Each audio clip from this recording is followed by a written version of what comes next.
Greetings, this is Troy Newham, author of 2084, The Search for Love, Hope, and Faith, available on Amazon. And this week's message from Moses is going to be about IRS Benghazi and telephone reports. Oh my!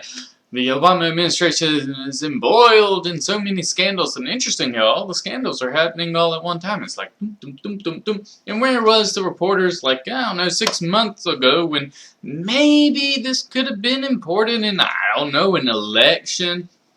So let me just break it down for you one by one. IRS thing. Why is this a problem? Well, first of all, it shows what an administration who wants to beat down on its opponents can do. You can use the IRS as their little pit bull, which is what Nixon did. And everyone had a big problem with it back with Nixon, but apparently now it's like, yeah, it's no big deal, yo. And the lady that was in charge of the IRS when they were targeting Tea Party groups for extra scrutiny, I've just heard on one of these, they actually said, so what does your group pray about? What do I pray about? Excuse me, you have no bloody right to know what I pray about to my God. Just saying. But the lady that was in charge of all that is now going to be in charge of Obamacare. If you think it's bad when the IRS comes after you, what about the person who's in Obamacare who could say, well, you know, you're a conservative group, you gave to Republicans, so we're going to hammer you to the fullest extent of the law. Meanwhile, you give to Democrats. We'll show you leniency. You're trying. You're really trying. So cute. You see, that's a problem, isn't it? Don't you think that might happen? They already proved that they're willing to do it, so you have to assume that they're going to do it some more. So let's go on to Benghazi. Why is Benghazi a problem? Alright. Well, one, they lied. It's not really that they lied, it's the reason that they lied. They lied because they thought it might upset you and it might cost Obama the election, so let's just not do that. Now, what they did was they made a choice. Okay? They said, oh no, we have some Americans pinned down. If we send troops in there, we might start a war, it's going to hurt Libyan relations with the U.S., and more people might die. So it's better for them to just die, and things will go on better.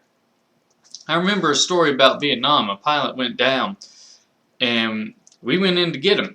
Cost us 25 men. They died to save that one guy. We did save him, so that was a plus. Now, if you're Obama and Hillary, you look at that story and you say, well, that's insane.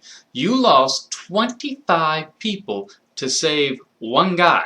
That's a net loss of 24 lives. You shouldn't do that. And that's why they pay us to make those hard choices and decide when people should be saved and when they should just be allowed to die. Now, that's one. That's kind of like the utilitarian philosophy kind of thing over there. Now, I agree with Napoleon, and he said that the most important thing for a general to do is always defend the honor of your arms. You never run away, you always fight. And the reason being is that that one guy, all those people that went to save that one guy, they know that if they get in that same spot, we will do everything in our power to go get them. They know that we got our back, and they're going to fight that much harder, and the enemy isn't going to say, well, they're an easy target. They won't come rescue this small little group that got isolated, because we will. And that's why you always fight. It's because your soldiers need to know that you got their back. And it's that simple. Now, there you go. And finally, you get the AP records. And quite honestly, I have no idea what to make of this. That is some weird stuff going on. There are so many little details, and it's just weird. And I don't even know why they did it. The capture of leaks, supposedly, but the AP actually was cooperating with the White House. And basically, the White House just got upset because they went ahead and scooped the story. I mean, the whole thing's weird. And it just doesn't make any sense. And the reason I know that all these things are scandals is you haven't seen one head roll.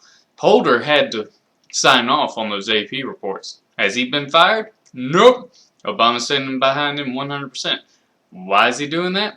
Because if he fires him, Holder's going to talk. He's going to roll on him. Same thing with the IRS. That person should be thrown in jail. You can't do that. I mean, that is actually legally against the law. $10,000 fine, 5 years in jail. Have we seen anyone go to jail? Nope.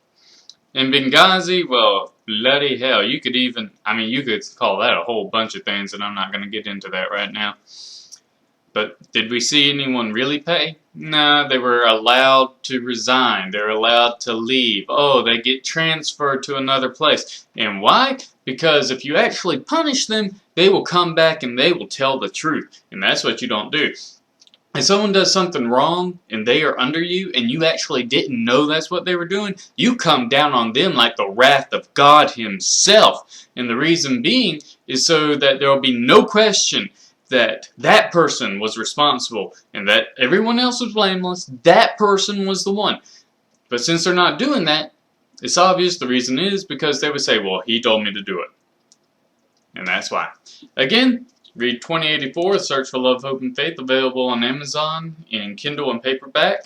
And also read War Journal. It's a great story about revenge.